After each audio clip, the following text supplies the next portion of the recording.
Hi guys, so for today's video, uwi na. So after 4 years, makakabakasyon na tayo. Ayan, papunta na kami sa airport. And magkaiba kami ng flight ni Louie. JL and Louie is going to US and kami naman is Vancouver. So ayan, din tayo sa airport. Special shoutout nga pala sa nagkatid sa amin. Well, thank you so much. And ayan, picture muna tayo bago pumasok sa loob. And of course, mag-iba tayo ng flights. So ayan. Ayan, we're going to Terminal 3. Ayan yung dalawa. Nadama yung dalawa. Terminal 1 pala sila, kami Terminal 2. So yung mag-ama, sitting pretty na kami naghahanap pa.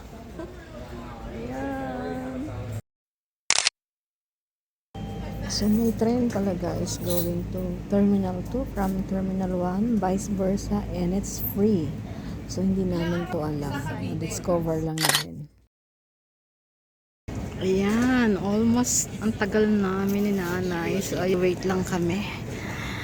Nahirapan kami. Okay.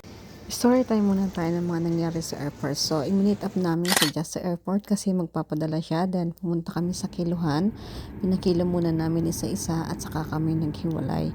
Ihatid sana namin si Louie. Then, we find out na ang Terminal 2 pala is malayo.